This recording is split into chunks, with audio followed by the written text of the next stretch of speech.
Halo, selamat sore. Kembali lagi dengan saya Feni dari Universitas Ciputra. Nah, dalam tugas internasional bisnis kali ini, saya akan membahas tentang intervensi pemerintah dalam perdagangan internasional.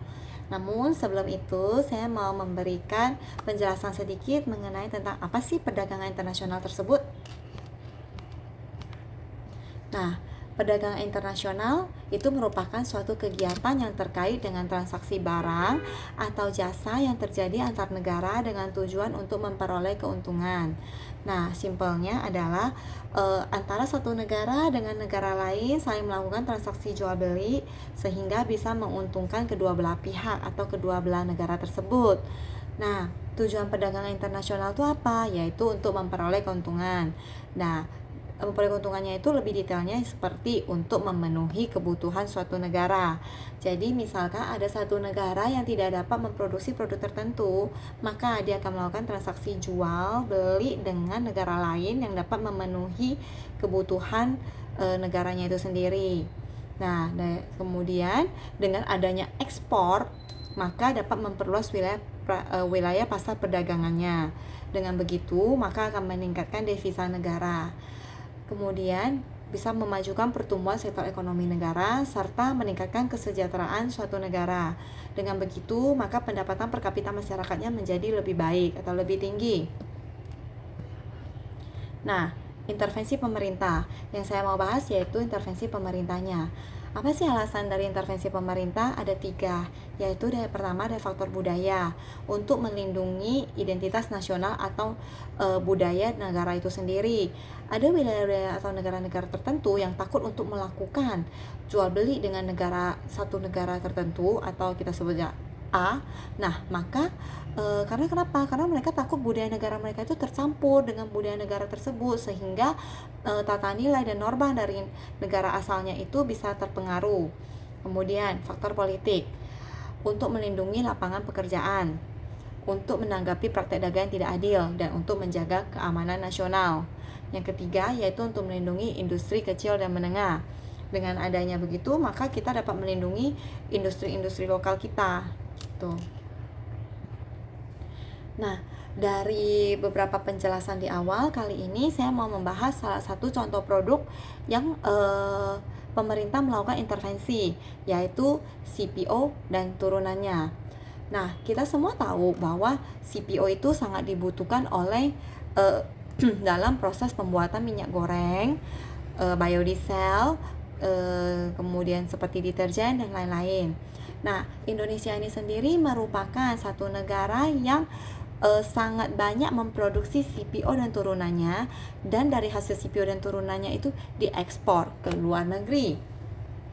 Nah, kenapa para pelaku industri CPO itu mau melakukan ekspor ke luar negeri? Karena harga ekspor itu lebih menguntungkan dibandingkan dijual sendiri di dalam negerinya.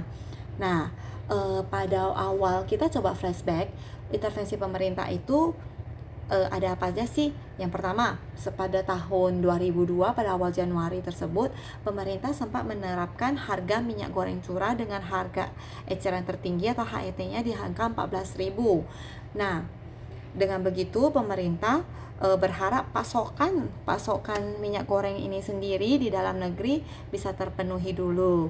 Nah, kemudian pemerintah mengeluarkan kebijakan DMO, yaitu kebijakan Domestic Market Obligation, di mana kebijakan DMO ini mengharuskan 30% dari total volume ekspor CPO dan minyak sawit yang dimurnikan, diputihkan, dan dihilangkan baunya tersebut yang merupakan bahan baku dari minyak goreng, nah itu dapat didistribusikan sendiri di pasar domestik. Nah, dengan begitu maka pemerintah berharap nih pasar domestik itu cukup nih untuk pasokan minyak gorengnya. Namun ternyata pada realitanya itu tidak terjadi, sehingga pada waktu bulan April 2022, nah pasokan minyak goreng di Indonesia itu juga tetap kurang dan pemerintah melakukan larangan ekspor CPO dan turunannya. Nah, dengan begitu, hal ini pemerintah berharap pasokan minyak goreng tersebut dapat terpenuhi di dalam negeri dulu. Namun, di sisi lain, dengan adanya larangan ekspor tersebut, itu cukup merugikan negara kita karena harga TBS yang turun. Harga TBS yang turun menyebabkan para petani tidak dapat mendapatkan keuntungan dari penjualan TBS itu sendiri, dan diperkirakan pada saat itu pemerintah mengalami kerugian kurang lebih sekitar 11 triliun dalam kurun waktu kurang lebih 1 bulan sejak larangan ekspor itu. Nah, kemudian karena setelah beberapa hal tersebut, larangan ekspor tersebut kembali dibuka pada bulan Juni 2022. Dari sana bisa menghasilkan ekspor sebanyak 1 juta ton. Nah, dengan begitu, tapi pemerintah menerapkan adanya pajak bea keluar CPO dan pungutan ekspor CPO yang cukup menguntungkan bagi negara Indonesia ini sendiri. Nah, dengan begitu maka kita bisa menambah devisa negara kita dapat mengembangkan industri sawit dalam negeri, dan kita dapat mendorong hilirisasi industri sawit sehingga bisa meningkatkan nilai tambah produksi sawit. Nah, jadi sebenarnya kalau saya pelajari, pemerintah ini bisa cukup banyak melakukan intervensi itu ketika pemerintah melihat nih, ketika pasokan kita kurang, maka kita melakukan larangan ekspor. Nah, tetapi ketika larangan ekspor itu terjadi, itu malah menghasilkan hal-hal yang negatif atau merugikan negara. Dengan merugikan negara, pemerintah membuka lagi, dan setelah pemerintah membuka, pemerintah menetapkan pajak sendiri, pajak bea keluar dan pungutan ekspor sendiri. Nah, dan itu bisa menguntungkan kembali kepada negara. Jadi intervensi pemerintah di dalam satu produk atau perdagangan internasional itu cukup penting, karena di sana kita bisa melihat mana yang bisa menguntungkan negara kita ini sendiri, karena pada dasarnya kita pasti harus mencari neraca perdagangan yang positif yang bisa menghasilkan keuntungan bagi negara itu. Oke, sekian presentasi saya hari ini.